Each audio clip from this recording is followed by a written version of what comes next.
Class 7 आपका subject है civics बेटा और चैप्टर है फर्स्ट। आपके चैप्टर का नाम है इक्वलिटी इन इंडियन डेमोक्रेसी, यानी कि हमारे देश में जो इंडिया की डेमोक्रेसी है उसमें इक्वलिटी कैसे है, किस तरह से हम लोग। देखो, डेमोक्रेसी का मतलब क्या होता है, फर्स्ट ये समझते हैं। डेमोक्रेसी का मतलब होता है कि आपको अपने देश में फ्रीडम है अपनी ओपिनियन रखने की, अपनी बात रखने की।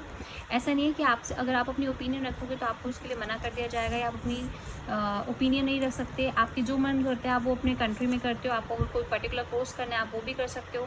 जहाँ एजुकेशन लेनी है वहाँ एजुकेशन ले सकते हो, जहाँ जाना है वहाँ जा सकते हो। यानी कि आपको पूरी तरह से आज़ादी अपने देश में है ना, पूरी डेमोक्रेसी। इवन आपकी जो गवर्नमेंट सेलेक्ट करती है, जो हमारे इलेक्शंस होते हैं, तो उसमें भी किसी भी कोई प्रेशर नहीं होता। आप जिसको चाहो उसको वोट कर सकते हो।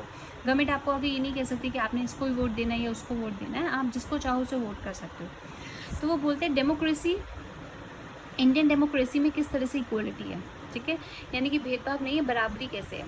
Democracy is the most popular form of government in the world. World के अंदर जो डेमोक्रेसी है वो एक बहुत पॉपुलर फॉर्म है गवर्नमेंट की। यानी कि वर्ल्ड में अगर हमें गवर्नमेंट फॉर्म करनी है तो उसके लिए डेमोक्रेसी जो है वो सबसे ज़्यादा पॉपुलर फॉर्म है कि हम किस तरह से अपनी गवर्नमेंट को फॉर्म करें। वो डेमोक्रेटिक होनी चाहिए, यानी कि वो लोगों से द्वारा बनाई गई हो। फ्रीडम टू एक्सप्रेस, डेमोक्रेसी में हमारी कंट्री में क्या होता है कि हमारी कंट्री में लोगों को अपनी ओपिनियन रखने, एक्सप्रेस करने का पूरी की पूरी आज़ादी है। अपने कॉन्फ्लिक्ट्स लोग आपस में सुलझा सकते हैं अगर किसी की कोई प्रॉब्लम है, किसी की कोई लड़ाई है। Equality and justice are the main feature of democratic government. Democratic government का सबसे बड़ा फीचर क्या होता है कि वो लोगों के अंदर बराबरी रखती है। रंग के नाम पे उनके साथ भेदभाव नहीं किया जाता, धर्म के नाम पे उनके साथ भेदभाव नहीं किया जाता, है ना। और वो बहुत रिच फैमिली से बिलोंग करता है या बहुत पुअर फैमिली से बिलोंग करता है, इस बेसिस पर उनके साथ इनइक्वलिटी नहीं की जाती। तो वो बोलते हैं कि डेमोक्रेटिक गवर्नमेंट जो होती है उसका सबसे बड़ा फीचर क्या होता है कि वो लोगों के साथ भेदभाव नहीं करती, यानी कि इक्वलिटी मेंटेन करती है एंड जस्टिस, और लोगों को इंसाफ देती है। Equality is the most important element of democratic setup. देखो, डेमोक्रेटिक सेटअप का सबसे इंपॉर्टेंट एलिमेंट क्या है कि लोगों में इक्वलिटी रहनी चाहिए, बराबरी रहनी चाहिए। चाहे वो कहीं से भी बिलोंग करते हों, किसी धर्म के हों, किसी भी जाति के हों, किसी भी जगह से बिलोंग करते हों, गरीब हो, अमीर हो, काला हो, गोरा हो, कुछ भी हो। In a democracy all adult citizens, democracy के अंदर और जितने भी सिटीजन्स हैं, जो बच्चे हैं, यंग हैं, रिगार्डलेस, चाहे वो किसी भी कास्ट के बच्चे हों, किसी भी रिलीजन धर्म से बिलोंग करते हों, चाहे वो गर्ल हो, बॉय हो, किसी भी इकोनॉमिक कंडीशन को हो, चाहे वो रिच हो चाहे पुअर हो, उसको पूरी आज़ादी है कि वो इन्जॉय करे अपने वोटिंग राइट को, यानी कि वो वोट करने के लिए पूरी तरीके से आज़ाद है। इसको हम लोग क्या बोलते हैं, यूनिवर्सल एडल्ट फ्रेंचाइजी। इसको हम लोग यूनिवर्सल एडल्ट फ्रेंचाइजी बोलते हैं। इसके अंदर आपके ऊपर कोई प्रेशर नहीं डाल सकते कि आपने इसको वोट करना है। आप पूरी तरीके से आज़ाद है और ये सभी के लिए ज़रूरी है। इसमें ऐसा नहीं है कि अगर कोई इस कास्ट से बिलोंग करता है तो उसको ये परमिशन नहीं है, या कोई हिंदू है तो उसको परमिशन नहीं है, कोई मुस्लिम उसे नहीं।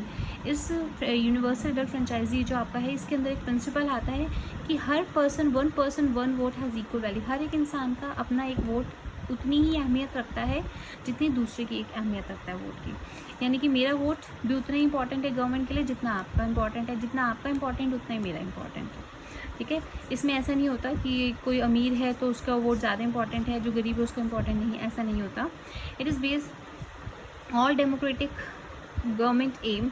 डेमोक्रेटिक गवर्नमेंट का क्या एम होता है, क्या उनके एम्स होते हैं, उनको वो क्या करना चाहते हैं। जो डेमोक्रेटिक गवर्नमेंट होती है, जो लोगों के द्वारा चुनी हुई गवर्नमेंट होती है, उसका एम होता है social as well as economic equality for all the citizens. Social, लोगों के बीच में सोशल बेनिफिट्स लोगों को देना, और हमारे देश में इकोनॉमिक इक्वलिटी फैलाना, जितने भी सिटीजन्स हैं उनके बीच में सोसाइटी के लिए काम करना, सबको इक्वली ट्रीट करना, लोगों को इक्वल अपॉर्चुनिटीज़ देना, ये काम होता है। हाउ तो गवर्नमेंट इंश्योर इक्वलिटी, गवर्नमेंट कैसे इंश्योर करती है कि देश में बराबरी रखी जा रही है लोगों में या नहीं रखी जा रही। The constitution has put the responsibility of ensure equality to all the people of government. वो बोलते हैं कॉन्स्टिट्यूशन नहीं, ये रिस्पॉन्सिबिलिटीज़ गवर्नमेंट में जो लोग हैं, जो इसे चला रहे हैं, ठीक है, और जो अलग अलग लोग अलग अलग पदों पर हैं, उनको ये रिस्पॉन्सिबिलिटी दी गई है कि उन्होंने देखना है कि चीज़ें ढंग से उसी सिस्टम से हो रही हैं या नहीं हो रही है। The Indian government tries to make sure everyone enjoy the fundamental rights in two ways. Indian government ने कोशिश करी है ये श्योर करने की कि हर इंसान जो उसके फंडामेंटल राइट है, फंडामेंटल राइट्स कौन से होते हैं, जो आपको गवर्नमेंट ने बेसिक राइट्स सबको दिए हैं, ठीक है। मानव अधिकार जिनको हम लोग हिंदी में बोलते हैं, जैसे कि आप अपनी बात बोल सकते हो बिना किसी से डरे, है ना। अगर किसी को पुलिस में एफआईआर करनी तो उसको किसी से डरने की ज़रूरत नहीं है, वो पुलिस से मदद भी मांग सकता है, उसको कंप्लेन भी कर सकता है, ठीक है। आप कहीं भी जाते हो, आप किसी जगह कहीं पे घूमना चाहते हो, कुछ बोलना चाहते हो, कुछ लिखना चाहते हो, एनीथिंग दैट यू वांट आप कर सकते हो, ठीक है। ये हमारे मानव अधिकारों में आता है। हम कहीं भी पढ़ सकते हैं, हमें कोई मनाही नहीं है। By passing law to ensure people are treated equal and with dignity, वो बोलते हैं 2 तरीके के वे बनाए हैं गवर्नमेंट ने। सबसे पहले लॉ पास किए जाते हैं, कुछ रूल्स रेगुलेशन गवर्नमेंट ने बनाए हैं लोगों के लिए, जिसके द्वारा उनको इक्वली ट्रीट किया जाएगा और पूरी डिग्निटी के साथ। ये नहीं कि अगर वो मेल है तो उसके लिए रूल्स अलग बनाए गए हैं, वो फीमेल है तो उसके लिए अलग बनाए गए, नहीं। गवर्नमेंट ने लॉज बनाए हैं लोगों को, जिससे ये लोगों में बराबरी समानता रखी जा सके। According to Hindu successor amendment act, एक हिंदू सक्सेसर अमेंडमेंट एक्ट है बेटा 2005, इसके अकॉर्डिंग इसमें दिया गया है। पहले के टाइम में क्या होता था, जो फीमेल्स होती थी, लेडीज़ होती थी, जो वुमेन होती थी, उनको अपने पापा की जो अपनी फैमिली प्रॉपर्टी में राइट नहीं होता था। लेकिन अब गवर्नमेंट ने according to the Hindu successor amendment act 2005 के अकॉर्डिंग लड़कियों का भी उतना ही अधिकार है प्रॉपर्टी में जितना लड़कों का होता है। तो अगर वो चाहे तो उसके लिए क्लेम कर सकती है equal right in property. Dowry punishment, पहले के समय में औरतों के साथ डाउरी के नाम पे, दान दहेज के नाम पे बहुत प्रताड़नाएं दी जाती थी। कई बार आपने केसेस सुने होंगे, उनको मार भी दिया जाता था, है ना। लेकिन आज के समय में गवर्नमेंट ने इसके लिए एक एक्ट बनाया है, जिसमें अगर कोई किसी से दहेज मांगता है या दान दहेज की वो करता है तो उसमें गवर्नमेंट उसको पनिशमेंट दे सकती है, उसकी पूरी फैमिली को पनिश कर सकती है। यानी कि उनको गवर्नमेंट अपनी तरफ से, गवर्नमेंट ने उनके कुछ लॉज बनाए हैं कि उनको पनिश किया जा सकता है। Equal wages for equal work irrespective of gender, चाहे वो मेल हो चाहे वो फीमेल हो, वो जितना काम करेगा उसको उसके हिसाब से वेजेस दिए जाएंगे, उसके हिसाब से उसको सैलरीज दी जाएंगी, चाहे वो लड़का हो चाहे वो लड़की हो, चाहे वो किसी भी फैक्ट्री में काम करता हो, किसी भी कंपनी में काम करते हो, लेकिन उनको उतनी ही सैलरी दी जाएगी जिस हिसाब से वो काम करेंगे।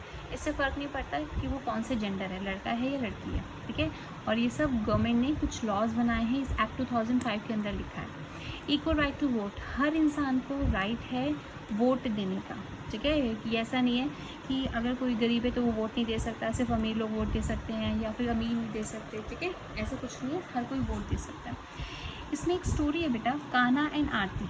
अब ये स्टोरी बहुत लंबी है तो मैं आपको स्टोरी शॉर्ट में करके समझा रही हूँ।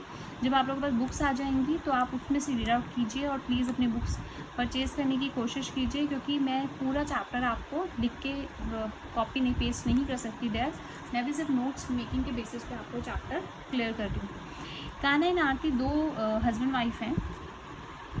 एक बार क्या होता है कि वो देखते हैं कि उनको वोट देने जाना था, तो कान्हा भी अपनी किसी जगह पे फैक्ट्री में काम करता है और आरती जो है वो किसी के घर पे काम करती है। जब वो लाइन में खड़े होते हैं वोट देने की, तो वो देखते हैं कि अरे उनके मालिक भी उस लाइन में खड़े हुए हैं। वो सोचते हैं कि बताओ, हमारे मालिक भी जो हमारे से ऊपर हैं, हमारे से ज़्यादा कमाते हैं, जो हम जिन क्या काम करते हैं, हमारे मालिक भी एक लाइन में खड़े हैं। तो ये क्या है, ये डेमोक्रेटिक गवर्नमेंट का सिंबल है। यानी कि इससे पता चलता है कि हर इंसान को इक्वलिटी दी गई है। यानी कि ऐसा नहीं है कि वो लोग इसके मालिक हैं, वो रिच हैं तो उनको पहले वोट दे दिया जाएगा, नहीं। लाइन सबके लिए एक जैसी ही, चाहे उस लाइन में कोई भी खड़ा हो, सबको लाइन बाय लाइन आकर ही वोट देना होगा। तो उन्हें बड़ी खुशी होती है कि हमारे देश में इक्वलिटी, ऐसा नहीं कि हम गरीब है तो हमें ज़्यादा देर खड़ा रखेंगे, वो अमीर है तो उनको जल्दी वोट दे देंगे। तो उन्हें बहुत अच्छा लगता है ये देखकर कि हाँ इक्वल राइट है। ऐसे एक बार क्या होता है, वो लोग एक जगह जो अपने घर वापस जाते हैं तो वो वहाँ पर देखते हैं कि पानी के लिए उनके वहाँ पे लोग लाइन बना के खड़े हैं। अब उनमें से कुछ फैमिलीज ऐसी थी जो थोड़ी अच्छी थी, उनसे फाइनेंशियली साउंड थी, वो भी उसी लाइन में खड़ी है और वो भी उसी लाइन में खड़े हैं। तो उन्हें लगता है कि हाँ यार, कि यहाँ पे इक्वलिटी है, हमारी गवर्नमेंट ने ये इक्वलिटी करी हुई है। चाहे कोई किसी भी जगह से बिलोंग करता है, कोई कितना भी है, उसको सबको एक ही जगह पे एक ही तरह ये चीज़ें इक्वली फॉलो करनी पड़ेगी। इसमें एक पार्ट और है स्टोरी में, जिसमें वो देखते हैं कि कभी ऐसा होता है कि उनके जो स्लम एरिया है, एक बार तूफान आता है बहुत तेज़ उनके एरिया में, और पावर फेलियर होने की वजह से सबकी लाइट चल जाती है, बहुत नुकसान होता है लोगों का। उसके बाद जब लाइट आती है तो वो देखते हैं कि कुछ एरियाज़ में लाइट है और वो आई हुई थी और उनके एरिया में लाइट नहीं आ रही थी। तब कान्हा और आरती सोचते हैं कि क्या ये पॉइंट डिसइक्वलिटी का नहीं है, क्या यहाँ पे इक्वलिटी मेंटेन करी जा रही है। और इसकी पूरी स्टोरी को देखने के लिए बेटा आपको बुक्स में से पढ़ना पड़ेगा। The disability act of 1995, government ने एक और एक्ट बनाया है, डिसेबिलिटी एक्ट 1995। उसके अकॉर्डिंग गवर्नमेंट बोलती है, government provide free education to all the children. इस एक्ट के अकॉर्डिंग देयर गवर्नमेंट जो ऐसे बच्चे होते हैं जो जिनमें कोई ना, अगर जिनमें कुछ ना कुछ डिसेबिलिटीज़, मतलब जो कुछ, हम इनको आज के टाइम में हम इनको स्पेशल चाइल्ड बोलते हैं, अगर आपने सुना होगा, गवर्नमेंट इनको स्पेशल चाइल्ड बोलती है। यानी कि उन बच्चों में कोई अलग तरीके की खासियत होती है, अगर उनमें एक प्रॉब्लम होती है तो उनमें एक खासियत भी ऊपर वाला दे के भेजता है। तो ऐसे बच्चे जो कहीं ना किसी के अगर हाथ में प्रॉब्लम है, कोई ब्लाइंड है, किसी के पैर में प्रॉब्लम है, तो गवर्नमेंट उन बच्चों को एजुकेशन फ्री देती है, यानी कि उनको फ़ीस नहीं देनी पड़ती, उनको फ्री एजुकेशन प्रोवाइड करती है, उनको फूड भी प्रोवाइड करती है गवर्नमेंट, ठीक है। और उनके लिए स्कूल्स बनाए गए हैं जिसके लिए अगर वो जाते हैं वहाँ पे पढ़ने के लिए तो गवर्नमेंट उनको खाना भी देगी, उनको फ्री एजुकेशन भी देगी। इवन कई जगहों पे जॉब्स में उनके लिए एक अलग सेक्शन भी रखा जाता है, गवर्नमेंट ने जॉब्स में भी उनके लिए एक अलग सेक्शन रखा हुआ है, हर जगह जहाँ पे अप्लाई करते हैं उसके लिए।